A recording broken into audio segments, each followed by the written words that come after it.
ওই সব জায়গায় নেই, শুধু হু হু উনি আওলাদের রসুল, টাটকা শয়তান। এটা সিটারি করার জায়গা পাও না। আর যত সিটার জটে এই চট্টগ্রাম বিভাগ, নামের আগে একটা পীর লাগিয়ে উনি বড় আল্লাহর ওলি, বিশাল বড় পাঞ্জাবি গায়ে দিয়ে, জোব্বা গায়ে দিয়ে, পাগড়ি মাথায় দিয়ে, মনে হচ্ছে জান্নাত থেকে পালিয়ে এসেছে। কিছু কিছু মানুষ শুধু পান খায়, মনে হয় পান খাওয়ায় মনে হয় আল্লাহর ওলি। কথা বলেন। সেদিন রংপুর থেকে একটা লোক এসেছে আমার বাড়িতে, বলছে হুজুর মাহফিলের ডেট নেবো। আমি বললাম বা বসেন, আমার ডায়েরি যদি ফাঁকা থাকে আপনাকে দিচ্ছি। চা নাস্তা দিলাম, বিস্কিট দিলাম। বিস্কিটটা নিয়ে মুখে দেবে, না দিয়ে আবার রেখে দিবে। মানে খাচ্ছেন না কেন? বলছে হুজুর আমি বেনামাজি রাতে খাই না। এ কি গো, আমি ছোটকাল থেকে নামাজ পড়ি, আমার বউ নামাজ পড়ে। আর কি বলে? বলছে হুজুর আপনাকে বলি নাই, এই বিস্কিট যারা বানিয়েছে ওরা হয়তো নামাজ পড়ে না। চিন্তা করলাম আল্লাহ মনে হয় জান্নাত থেকে পালিয়ে এসেছে।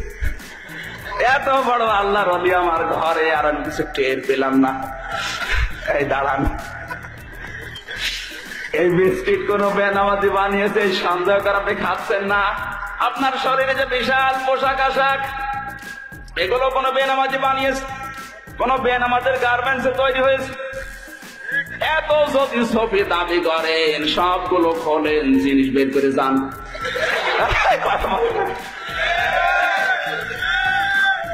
সিটারি করার জায়গা পাও না।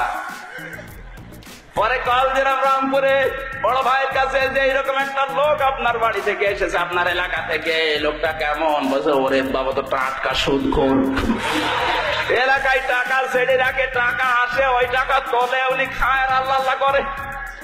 এই কথা বলেন না কেন? এরকম আল্লাহর ওলি আছে না নেই? কুষ্টিয়ার বড় বাজারে যেখানে আমি জমান নামাজ পড়াই, একটা লোক শুধু জিকির করে, কোনো কাজ করে না। জিজ্ঞাসা করলাম ভাই আপনি কি করেন? আমার কোনো কাজ নেই। কি খান? যে বাবার জমি ছিল বিক্রি করে ব্যাংকে রেখে দিয়েছি 35 লাখ টাকা,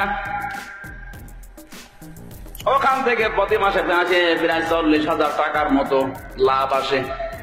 ওই লাভ তুলি খায় আর আমি আল্লাহ আল্লাহ করি। আমি ভাবলাম আরে ভাই এত সুদ, এত কবির আগো না। বলছে হুজুর আমি জানি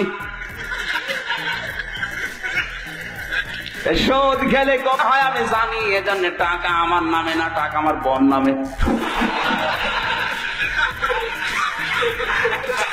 কত রকমের সিটারি চলছে দেশে গো। আমি শুধু বাজার করে নিয়ে আসি, ও রান্না করে দেয়, আমি খাই, কোনো গোনা নেই। গোনা যদি হয়েও যায় ওটা জিকির করি আর নামাজ পড়ি। নামাজ জিকির আর ওই গোনা কাটাকাটি, মাঝখানে জান্নাতে যাবো ফাউ। এই ধান্দার মানুষ আজ বাংলাদেশে বেশি। কথা বলেন ঠিক কিনা?